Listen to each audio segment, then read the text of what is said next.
This is the key to my RX8. Not this one, but that one.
So you're probably asking yourself, why do we have two non-running RX8s? The answer to that is because this technically wasn't running because of something super simple.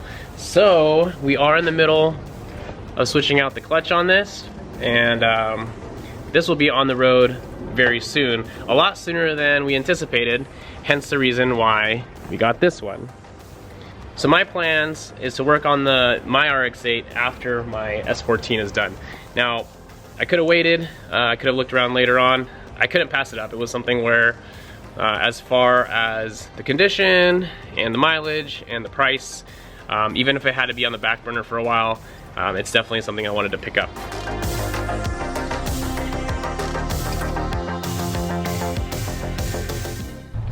So starting with the exterior, I am pretty happy that the body overall is super clean, nothing major on there. It has the OEM front lip as well as the add-ons like you can see right here. So it has the side add-ons and it has the rear spats. Like I said, the whole body is nice and clean, has the GT package as well as my girlfriend's yellow one. So it has a sunroof, the leather. Now, like I said, this is something where, as far as the body's concerned, I love the OEM look, but we might kind of change it up here. So some of my concerns with the exterior, not a fan of the 20-inch wheels. And if you look, this one got kind of curved. It looks like they hit something. Yeah, so that's gonna be replaced for sure. This is actually stock height too, which is kind of crazy because the 20s obviously fill it in fairly well. The two major things is this dent right here that I could probably pull out. So I'm gonna try my best at that, as well as a little bit of a scuff dent right here. Now, to be honest, I don't know if that really matters because there's a huge possibility that I'm gonna go wide body on this. Like I said, I wanted something a little more obnoxious compared to, you know, the clean OEM look that I'm gonna go for on the S14. hence the reason why I wanted this platform. It's a lot cheaper to, you know, do stuff like that and not super regret it that you're hacking up a, you know, a stock body. So definitely going to consider wide bodying this. I'm looking at the Lions kit, and yeah, that's, you can kind of see how bad that is from here. But overall, everything else is clean. It does have catless, it's already catless and has catback. I'm not sure what brand it is, but it does have one. All right, let's look at the interior here. So the previous owner was a smoker, so kind of sucks because you can kind of smell it. And I'm not a huge fan of the red leather interior, but overall, I mean, it's in pretty good condition. Haven't vacuumed anything out. I just kind of cleared out all the crap. So let's get in here. So yeah, everything is intact.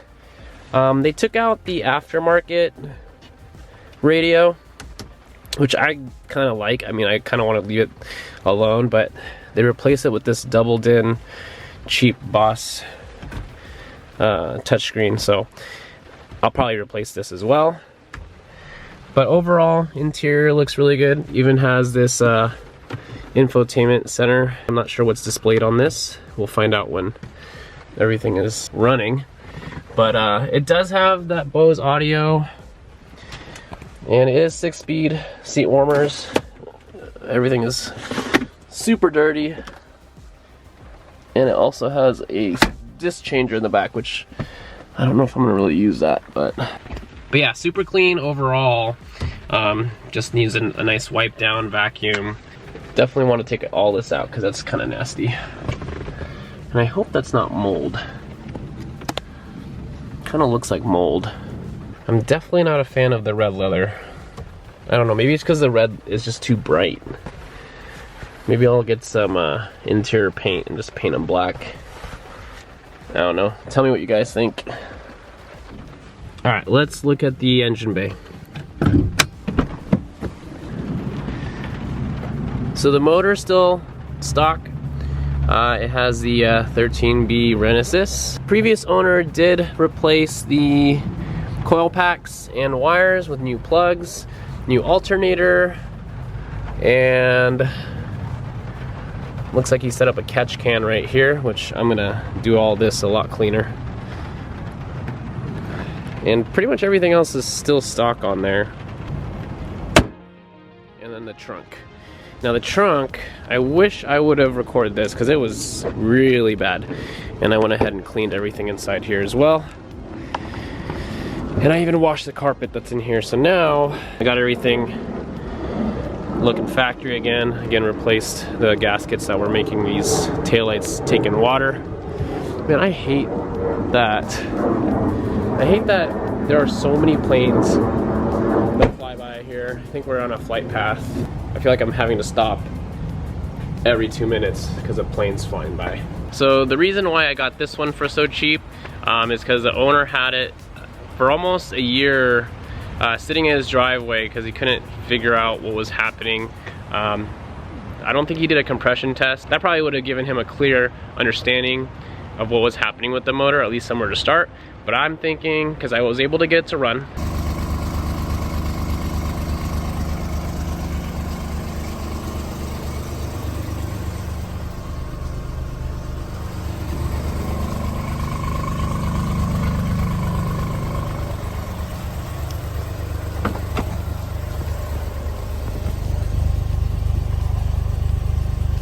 but it definitely sounds like one rotor isn't firing, and the rotor that is firing has low compression. He'd had it for almost a year, trying to diagnose every possible problem by putting those new coil packs in there, as well as the spark plugs and the spark plug wires. That didn't change anything, and then he thought maybe it was a power issue, like a voltage issue, so he put a new alternator in there, brand new battery. Nothing would fix the issue, so he kind of gave up on it.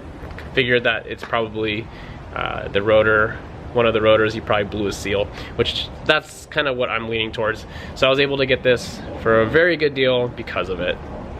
While looking for these two RX8s, I did also come across a spare 13B motor. You definitely want to make sure that if you have the 6-speed, you have the 6-port 13B. There is a 4-port 13B that came out of the automatics, and they also had a 4-port that came out of the 5-speeds.